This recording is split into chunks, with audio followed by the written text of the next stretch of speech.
അതായത് Christian outreach കേരളത്തിൽ ആരംഭിക്കുന്നത് ഞാൻ പ്രസിഡന്റ് അറിയാലോ, ഞാൻ പ്രസിഡന്റ് ആയിരിക്കുന്ന കാലത്ത് എന്തായിരുന്നു ഞങ്ങളുടെ ഇൻസ്പിറേഷൻ എന്ന് അറിയാം.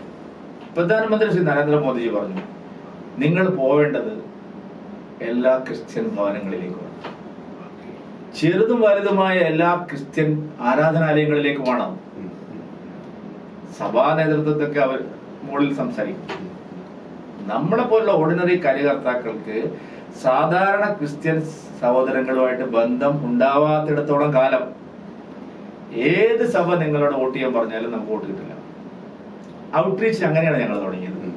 സ്നേഹയാത്ര അറിയാലോ, അത് എത്രമാത്രം സക്സസ്ഫുൾ ആയിരുന്നു എന്നുള്ളതിന് തെളിവാണ് 2024 ഇലക്ഷൻ.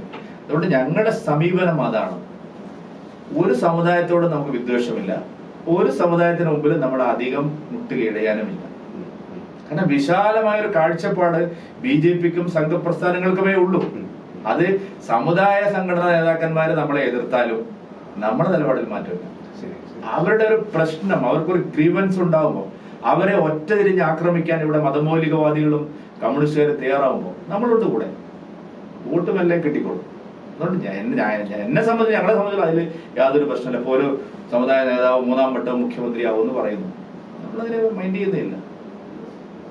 കഴിഞ്ഞ 2024 ലോക്സഭാ തെരഞ്ഞെടുപ്പിൽ BJPക്കുണ്ടായ വളർച്ചയിലെ ഏറ്റവും പ്രധാനപ്പെട്ട ഘടകം ഈഴവ സമുദായത്തിൽ നിന്നുള്ള സർജാണ്, നമുക്ക് അനുകൂലമായിട്ടുള്ള പിന്തുണ. ശരിയാണോ? അപ്പൊ അതുകൊണ്ട് അത്തരം പ്രചാരണങ്ങളെ ഒന്നും BJP മുകളിൽ കിടക്കുന്നില്ല. BJP സഹിഷ്ണുതയോടെ സ്നേഹത്തോടെ എല്ലാ പ്രശ്നങ്ങളെയും സമീപിച്ച് എല്ലാവരെയും കണ്ട് അവർക്ക് അഭിപ്രായങ്ങൾ പറയാനുള്ള സ്വാതന്ത്ര്യം കൊടുക്കണം. കമ്മ്യൂണിസ്റ്റുകാർ പറയുമ്പോൾ അഭിപ്രായം പറഞ്ഞു കഴിഞ്ഞാൽ ആക്കി വലിക്കുന്നത് അവർ പറയും. ചിലപ്പോൾ നമ്മൾ എത്ര പേരെ വിമർശിക്കുന്നുണ്ട്, അവർക്ക് നമ്മളെ വിമർശിക്കാൻ സ്വാതന്ത്ര്യം എല്ലാവരും വിമർശിക്കുന്നുണ്ട്. രാഷ്ട്രീയത്തിൽ അങ്ങോട്ടും ഇങ്ങോട്ടും വിമർശിക്കും, സമുദായ സംഘടനകളെ വിമർശിക്കും.